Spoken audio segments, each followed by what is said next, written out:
Okay. 1, 2, 2. Yes, Can we can you have a hear mic? me? Yes, Yeah, we good. can. Welcome to YouTube, man. Yeah, thank you. Amazing YouTube star. How are you doing? Yes, it's fine. It's fine. It's fine. I'm happy to present the Swedish aid package. uh, it's the amount. It was 7.1 billion Swedish SEK. That will be. I don't have the calculations in dollars, but it will have to do. It's the biggest so far from us, that's great. And it contained artillery ammunition, 155, for almost 2 billion worths of Swedish SEK. It also contained 10 combat boats, combat boat 90, 20 group boats, G boats, and anti-aircraft robot 70, which I don't know which brigade that has been using it, but they have been scoring a lot of kills with it. A few helicopters and a few UAVs and a lot of other goodies.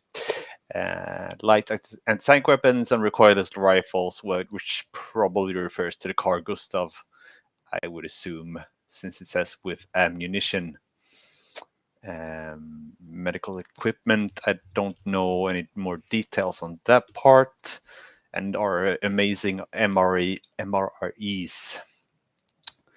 They also got a donation for the to purchase new CV90s, and these are the new ones that are getting off the production line. So so far, I think they are destined to come out 2026, unless someone else will allow them to get their spot in the queue, because we have a few orders now. As you might know, a few nations would like to have our vehicle. Um, so we'll see about that. And we also had some financial donations of various, yeah, nothing to maybe care about. The one thing I saw in the package, which I was happy about, was the combat boats, because they're a great resource for Ukraine to have. They can carry 18 soldiers, if you don't count the crew, um, which is great. It's also armed with, I think it's 3 heavy machine guns. You can swap the machine gun out and use one of those automatic grenade launchers if you want to.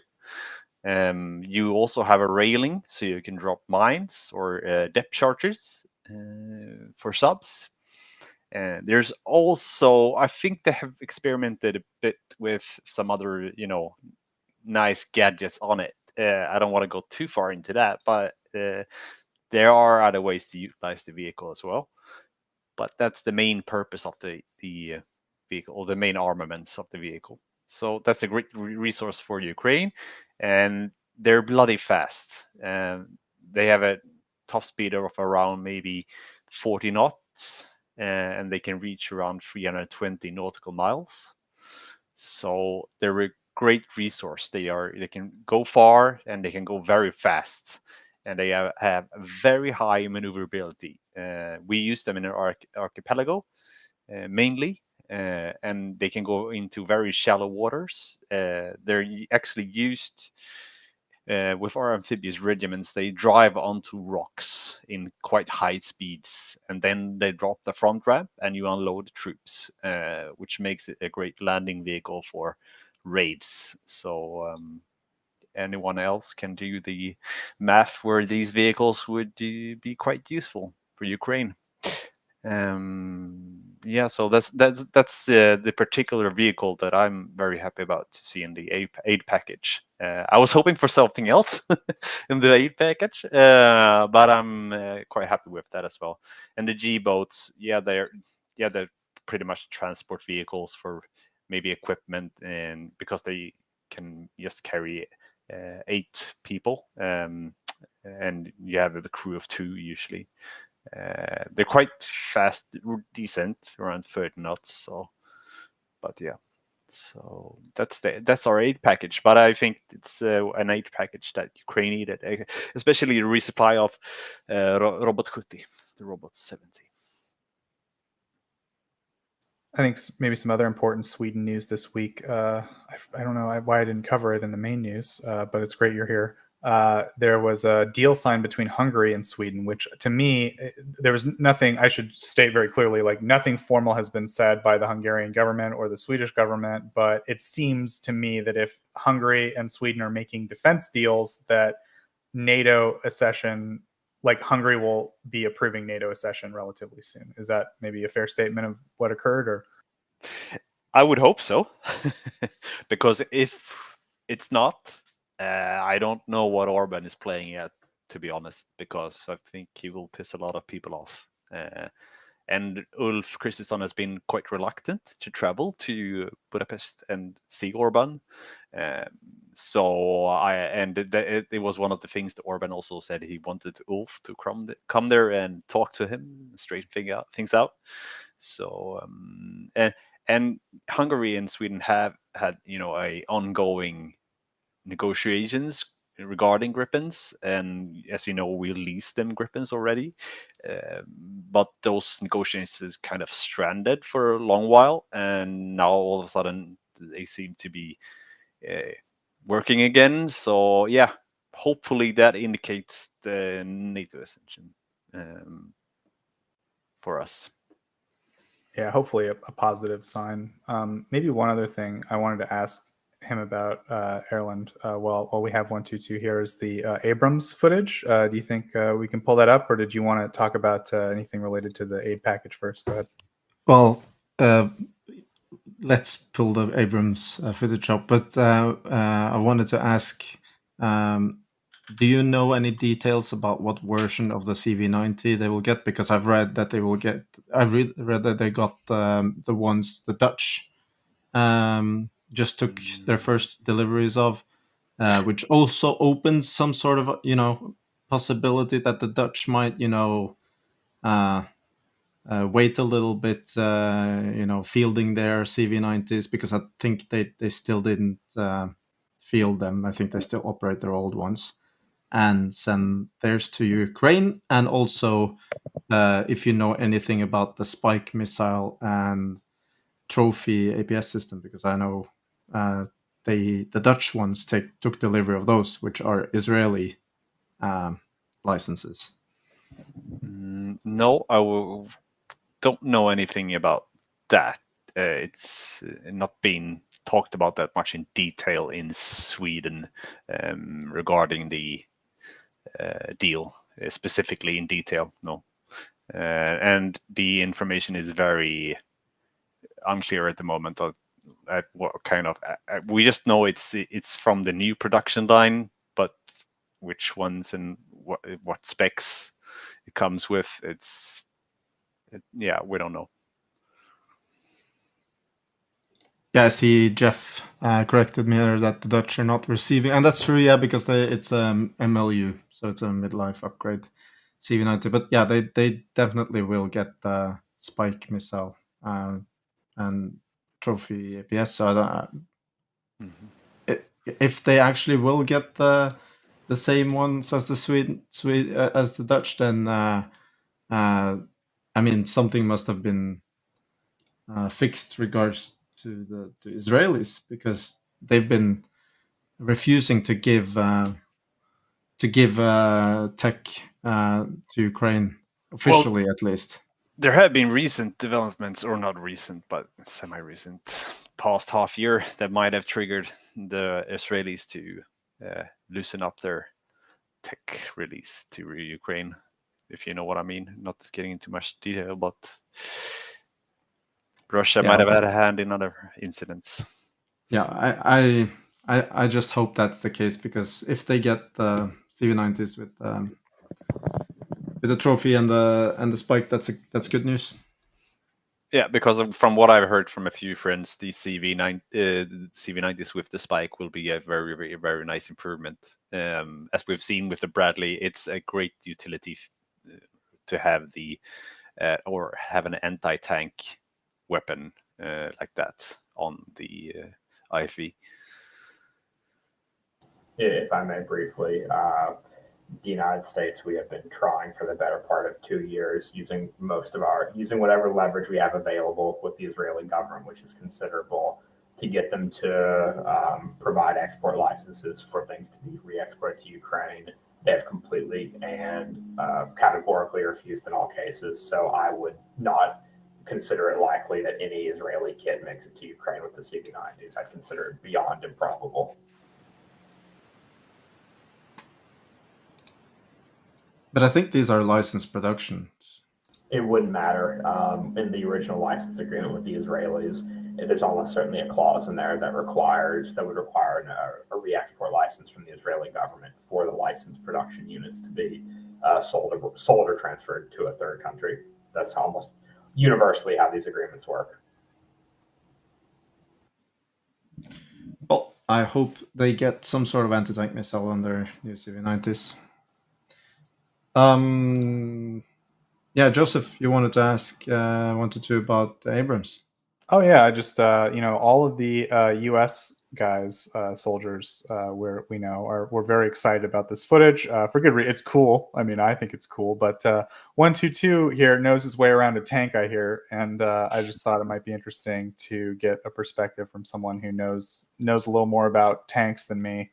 So yeah, I don't know if you had any thoughts on the footage we saw and just how the Abrams is looking in Ukraine, man. Well, it's looking quite all right, if I may say so. I haven't seen this footage before, so I'm just studying it a bit. Seems all right. The driver nice, good fire. Yeah, seems all right. I would be maybe that's a 1 kilometer kill, maybe. Yeah, that seems all right. It's better usage of the vehicle than I've seen from maybe their use of leopards in some cases, if I may say so. Yeah, it seems all right. Well, I will need to see a lot more videos before I can say, but I think using the Abrams and sticking to roads as they seem to be doing here and firing from a road as well is a good option, considering that the Abrams is quite heavy. The Leopard is of course heavy as well, but it has a bit more. It tends to operate a bit better in loose ground. So yeah, so I'm optimistic. The Abrams is a great tank. So yeah, Erlend, it's really hard to say much more in detail about the from the footage without more combat or movement more specifically. So yeah. Well, they're at least not as close to the infantry as we saw with the Leopard 2A6, right? Yeah. That's what I'm saying. It seems to be at least 1 kilometer kill probably that they're doing. So from the footage there, so it seems nice. And the leopard footage where it's just the one with when they drive into the forest and they basically have their guns. Though the barrel is actually probably much touching the infantry, is not ideal.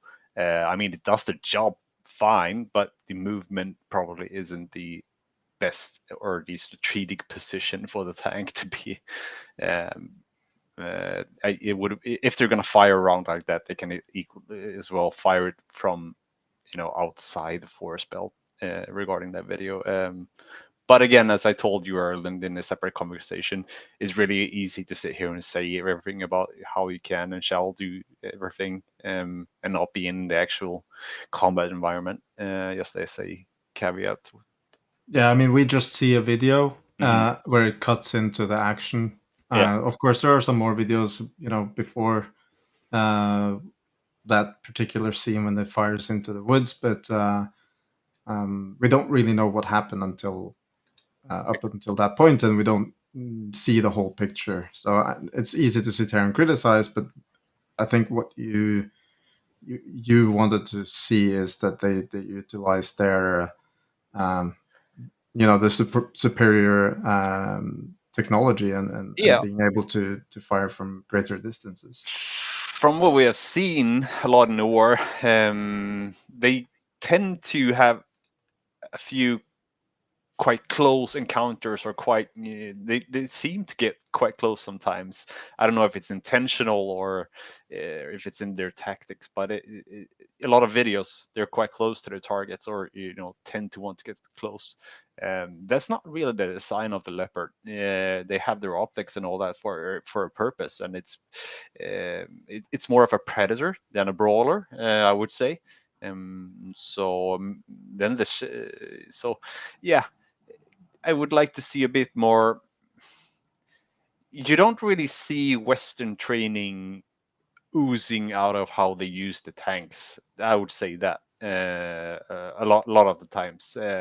Some videos have it, and a lot of others don't.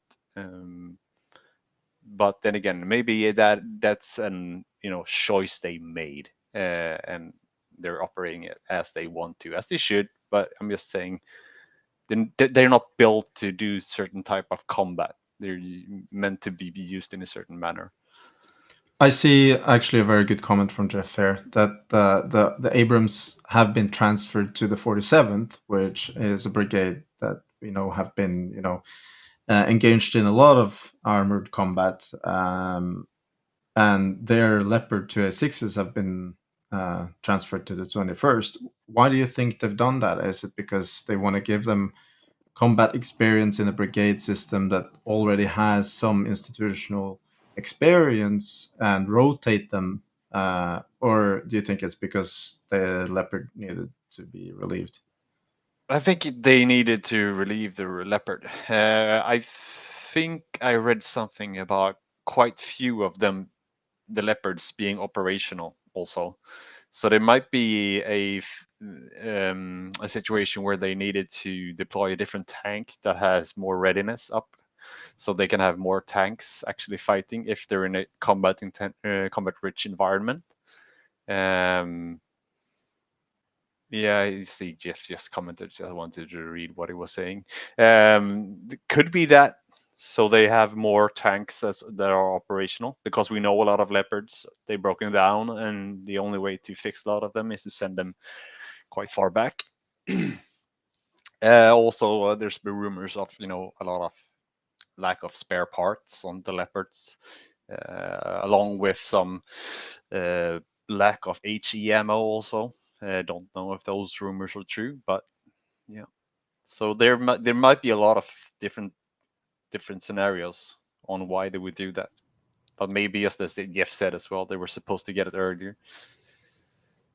If I may say something about it, regarding the operational readiness, in a news report, in a German one, came out yesterday, they actually said that the 21st has only like 5 operational Leopards, of all they have in total. So just to give you a number. Yeah, so that's very, very low. So if that's the case, then it might be that might be the case why they're rotating, maybe. One thing to consider is that sustainment has become and is going to increasingly become a problem, because the United States was the primary provider of POL, particularly lubricants, to essentially most of the NATO provided vehicles operated by the ZSU. So, even things besides the Abrams, the Leopards, the Crabs, most of that was being maintained using American provided lubricants and other POL products. That has all been cut off as of like 2.5 months ago. So there's going to be continued sustainment losses to basically all of their Western platforms until either Europe can figure out how to source this, or we can get our stuff sorted here in Congress and resume the provision of security assistance.